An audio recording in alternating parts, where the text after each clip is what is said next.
Okay, and good afternoon. My name is Shelly Palmer, and I'm a TV presenter for South West London Television. And today I am joined by Tarek Iskander from Wandsworth Council's creative director. So very excited to have you on, as the arts are very important at the moment, and we know during lockdown that people can't get out and enjoy the arts as much as they would like to. Our lives have been really, really impinged. So, can you tell me a little bit about the work that you do with Wandsworth Council and how you're continuing to share the love of the arts during COVID-19, please? Yeah, thanks, Shay. So I'm artistic director of Battersea Arts Centre, which is a big cultural centre based in Wandsworth.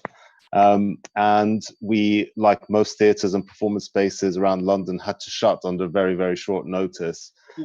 But saying that, though, you're right that at this moment, opportunities for people to be creative in the arts are critically important to kind of keep us together and to keep us interacting at a time where we've all been separated.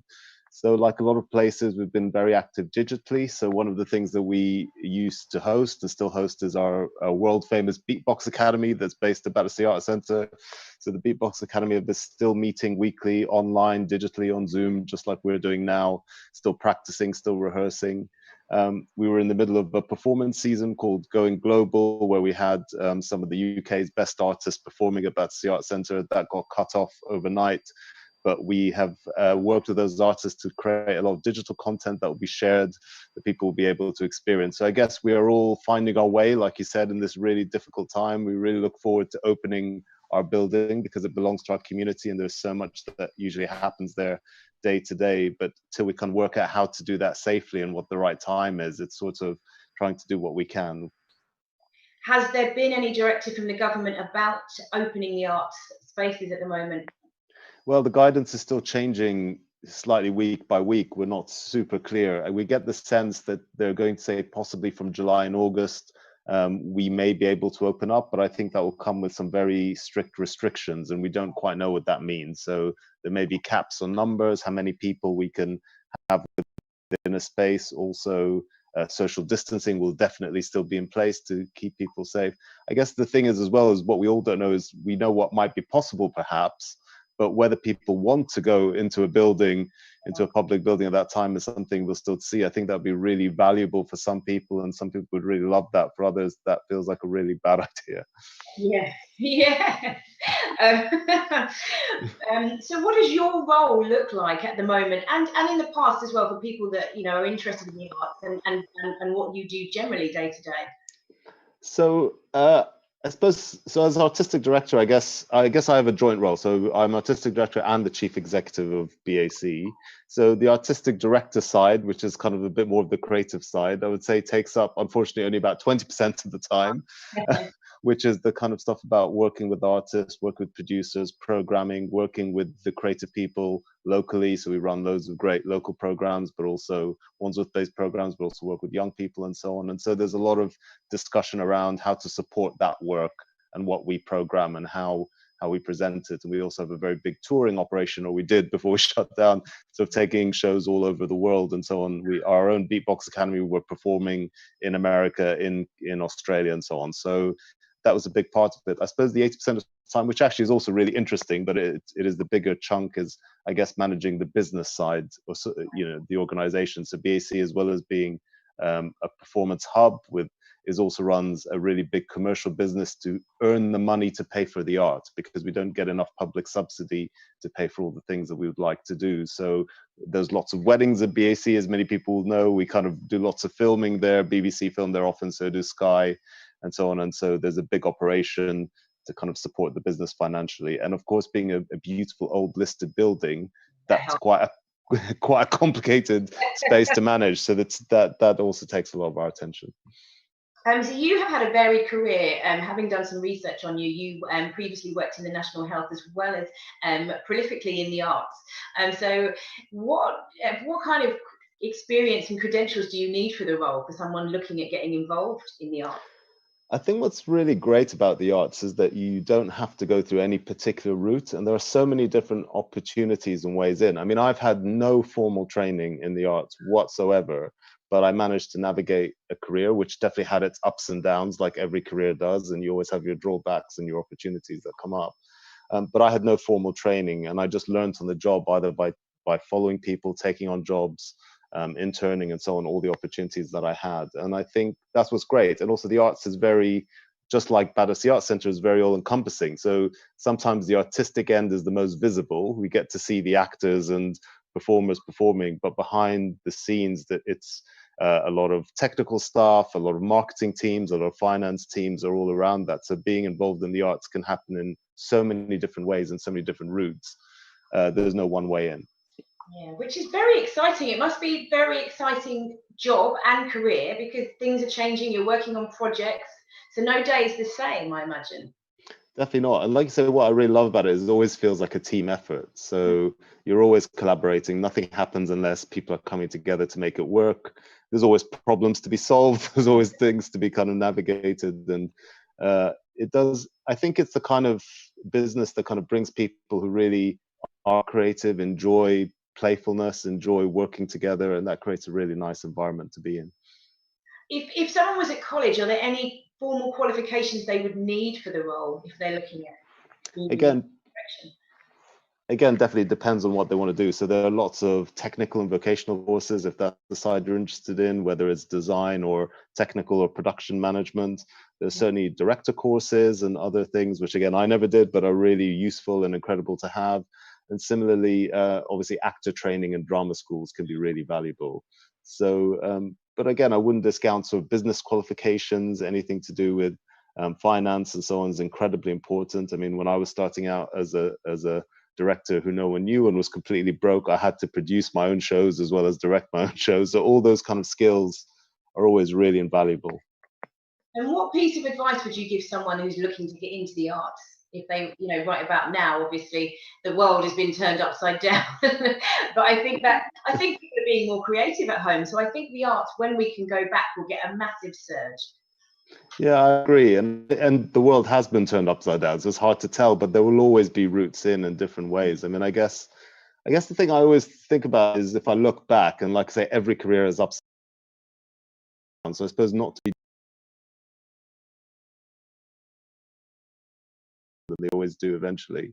But also, I suppose, regret the things you do, don't regret the things you don't do. So I think sometimes an opportunity will come up and you sort of think, I'm not sure that's right for me, or maybe often it's worth doing that thing because that's at least experience to work out what you are interested in as much as what you're not interested in. Yeah, okay. Yeah, very, very good advice there. Very good advice. And so you mentioned the beatbox program. What else is bubbling away in Wandsworth Arts Council that we might not know about? So at BAC, we've kind of, so we have the Beatbox Company. We were actually about to launch a new street dance academy together with a great company called Impact Dance. So we still have plans, hopefully next year sometime now, to kind of launch that and get people involved. And then we have different programs.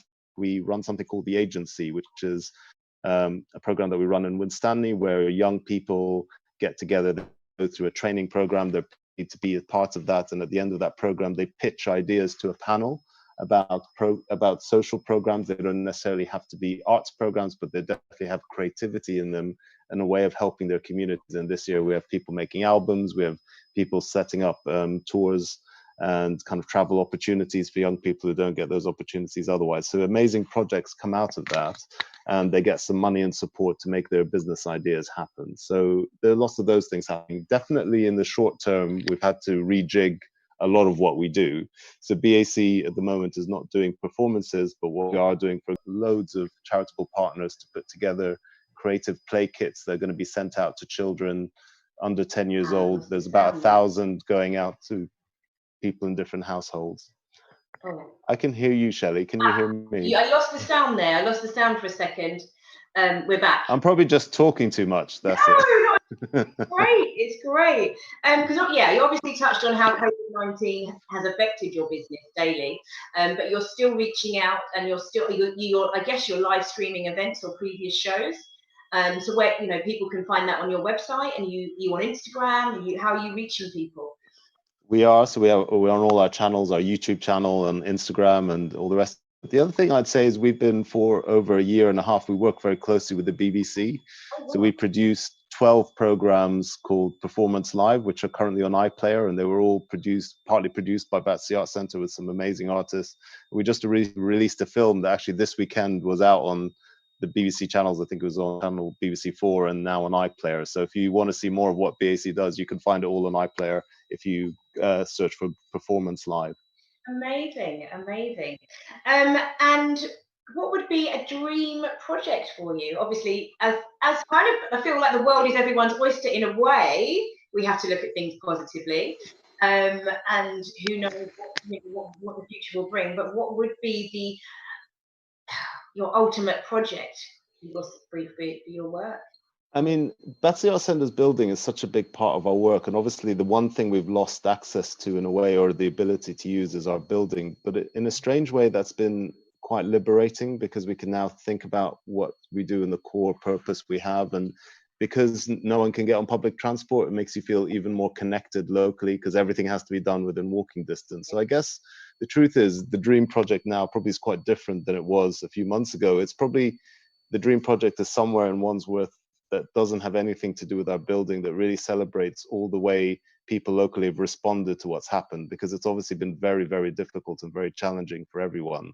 But out of that, some beautiful things have come out, some creative ideas, people pulling together, community support. And I guess finding a way to celebrate all of that together would be something worth marking, I think, at this particular time, particularly when there is also a lot of grief happening. And so to help us all together process how difficult it's been. Yeah, I think maybe, I've been to a lot of outside theatre productions and things previously in Wimbledon locally, and I think I was speaking to my dad who likes to go and see the opera outside, and when the weather is nice, and I kind of think maybe the arts will, obviously weather permitting, will obviously develop in that way. Hopefully, if we can, with the distancing and with the parameters that the government might set. But yeah, I mean, how have your team pulled together during this time? So the team have been brilliant in terms of responding. I guess the Battersea Arts Centre, many people will know, had a huge fire 5 years ago. So we sort of had one huge crisis that we just kind of and then we'd reopened the building from the fire last year. So I feel like the organisation is quite resilient because people have been through it before and they know that no matter how bad it feels, everything can be rebuilt in some ways and sometimes better. So that's been good. But I mean, there's 70 people who work at Battersea Arts Centre and a lot of people are on furlough. So it means that we're really down to a team of about 10 most of the time, and that 60 people are currently on furlough, and we're rotating people in and out. And when the furlough scheme ends, hopefully we can bring all those people back. So the team is very reduced at this particular moment. Right. Okay. Wow. And is there something that you could tell me and the viewers which we wouldn't know about Battersea Arts Centre?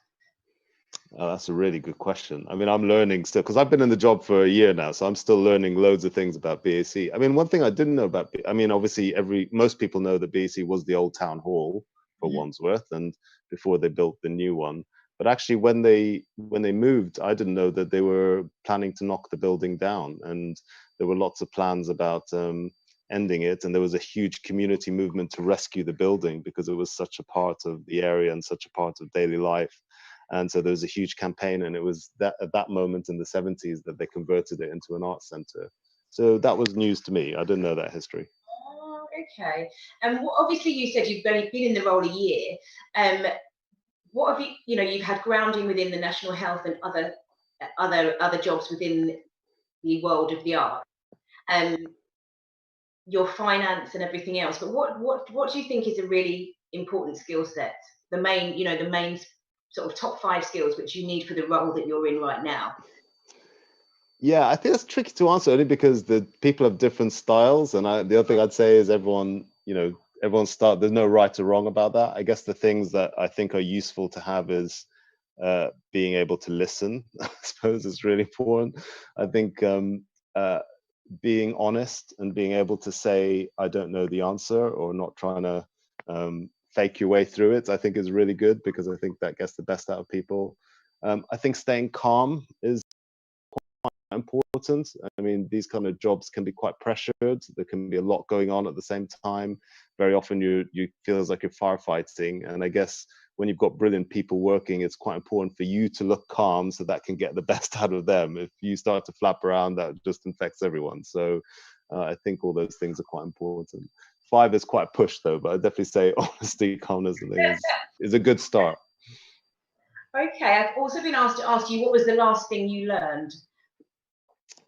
Well, probably the last thing I learned, how to unmute most of the channels on Zoom, because that's been like a key skill at this particular moment. But I guess I've learned that when a crisis hits, it's not just about the leader of that organization to pull you out. That leaders are everywhere at every level, in every walk of life, and I'm sure we're feeling that in Wandsworth, that people surprise us sometimes and they really step up in a way that you didn't expect. So it's a reminder that it's not all on the people that you might look to, that we can all step up and do our bit and support each other in different ways. Amazing. Thank you. And we've got a question from Facebook. Do you have any advice on gaining new skills while the theatres are shut? Yeah, that's a really good question. I think that, activity has been quite shut, partly because, as I say, so many people are on furlough, but I think people on furlough will start to come back. So even though the buildings don't seem very active, I'm hopeful that more activity will start, which means that more creative work will start to happen. And places like BAC and other theatres will be doing work, so they will be creating opportunities. So I suppose in this new environment where a lot of organizations are much more digitally active than they used to be, keeping plugged in terms of Facebook, in terms of Instagram and so on, and seeing what opportunities are out there important. I also think one really good thing is that a lot of venues, including ourselves, are kind of looking at ways of sharing skills and expertise in this moment, because we're not so active in terms of putting on shows. So there's lots of great resources that people are putting through. I've seen lots of directors give talks. I've seen lots of sessions describing how you can get into the industry. So try to get plugged into those, because it's actually quite a good time to do a lot of learning and skill-based setting at home, a lot of which is possible. Yeah, a lot of upskilling going on, isn't there? I think, and a lot of people doing a lot of online courses in lots of different areas during this time, because people, at home with a laptop and can do those things. Okay, another question from Facebook: how do you think we can capture creativity during lockdown and celebrate it? So I think it's interesting, because we're slightly coming out of lockdown. So we are in lockdown, but there is slightly more opportunity, in a sense, to do things with social distancing than we had before. And I've definitely seen a lot of great digital work coming out, with people using phones at home, cameras at home, to record what's happening, but also recognizing that not all creativity has to be digital. So I've seen people do artwork and have them displayed in different places around the towns and around the cities. We have a couple of artists starting to develop work, again, in a very strictly socially distanced way, but kind of using spaces internally to do that. So I think with all art, it usually works best when it comes from a point of real interest for the artist, or real responsiveness to what's happening in the world around them. So I think it's also as much as about what you do and how you do it in which medium. It's kind of holding on to the basics, that it has to feel authentic, that it has to be responsive, and even though times are hard, not losing the kind of playful, creative spirit that's required. Amazing, thank you. So I'm guessing that you're just waiting for the government to announce how you reopen the building, other than live streaming. So how would people, we've talked about social media. Just quickly, can we recap your social media handles for anyone listening and watching and wanting to kind of see the work that you're doing? Yeah, so we're very active on Twitter, on Facebook, and also Instagram. So if you put Battersea Art Centre into all of those, we'll be the first kind of name that pops up under all of those. Yeah, I think we are going to be communicating through all our channels as much as possible. I mean, the thing is, we are also connect with loads of partnerships, both locally and nationally and internationally. So they will also be kind of sharing the word around what we're doing and the work that we're doing together. My best guess is we will start to have some activity starting in autumn. So I think kind of from September, October, we'll be more active, even within the building, in terms of very small scale things where we can invite people to even distancing.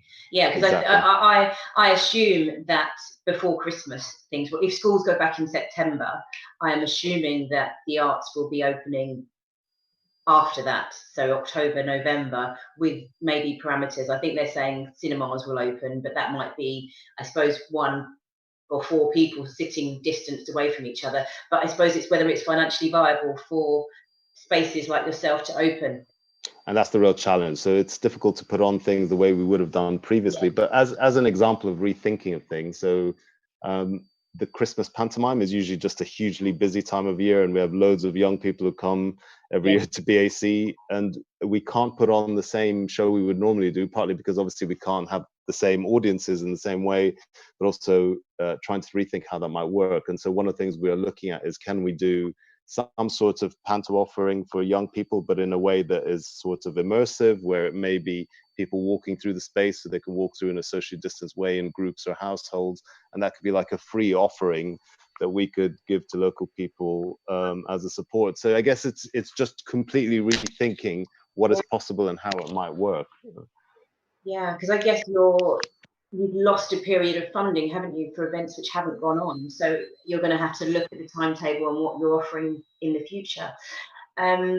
We've got another question. Do you have any shows which are on hold, which you might put straight back into the timetable when you're ready to open? Great. That's really, that's been a really interesting question. So we were in the middle of our Going Global season. And as I said, the artists who couldn't finish have now all done digital bits to share. We also had a group of artists who were extremely excited about, artists like Travis Alabanza and Ira Brand and Brian Levette, and some big names who were working on pieces for autumn. I think till about a month ago or 6 weeks ago, the conversation was, well, maybe we can still do it in autumn, or maybe we should shift those pieces to spring. As it's become clearer that social distancing and the environment is going to feel quite different now for quite a long time, potentially, those conversations are now become different conversations with those artists. I mean, similarly creative ones, but also thinking that maybe we need to operate more digitally, maybe we need to operate in a way where those pieces are reimagined completely differently. So actually, even though it's very challenging, they're quite interesting creative conversations that are happening with those artists. Okay. The questions are coming in thick and fast now, which is amazing. Okay. So another from Facebook. Where is the sweet spot between imagining a more sustainable and innovative creative ecology in recovery and ensuring survival of cultural institutions and organizations?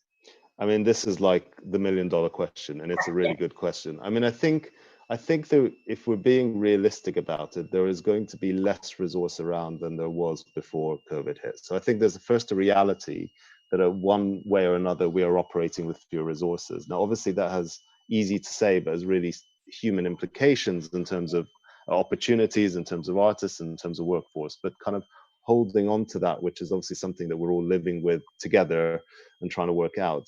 I do think, strangely, that it is definitely an opportunity to think differently about how we used to work. There were definitely things we used to, and now I'm speaking as a sector and as an industry as a whole, that didn't operate as well as they could have done, like in terms of direct engagement with communities and empowering their voices, in terms of inclusiveness and diversity. And so in some ways, there's no harm taking a reset if it means that we can quickly rebuild to something better. I guess that it is going to be very challenging if economic fallout, if the challenges continue for years and years. And then I think we might have to kind of look again at what's possible. But I guess I like to feel optimistic that, we have got a lot of creative people. We've always created opportunities. We've always brought people in with fresh ideas. And someone said something to me that's always stayed with me is, ideas don't follow money, money follows ideas. So if we can be creative and really up our game and really work out how we want the world to be, I'm sure we can find ways to make it happen. Amazing. Yeah, I think, globally, everyone's in a real transition phase. So we just have to be positive and optimistic and see what the future holds. Okay, another question. How do we ensure young people's voices are heard in the process of recovery? Yeah, that's a conversation that I think is very live at the moment. I think everyone recognizes that a kind of the generation coming through are going to be faced with particular challenges that maybe the generation before didn't contend with. I tell you what's interesting though is I've had conversations with some of the bigger funders around the country, like Paul Hamlin Foundation and ESME, and what they're noticing is that organizations or movements or groups that are youth-led, which have really strong youth activist voices in them, and have been really brilliant in this moment of crisis and been able to be really nimble and responsive, and where other organizations have struggled to maintain themselves, they've really responded brilliantly, and that's made people look, sit up and notice, and people like funders have really noticed that. So I think if young people can mobilize themselves and gain access to resources and come and bang the door down of people like me to make sure that they have our channels are serving them, I think they will have a very strong voice in shaping the world to come. Ah, and on that note, thank you very much for your time. We'll wrap the interview there. So I'm very much looking forward to seeing what the future holds for you, and I'll be following all your social media channels. And thank you very much for your time and coming on today. I've been Shelly Palmer, your host from South West London Television. Bye. Thank you. Bye.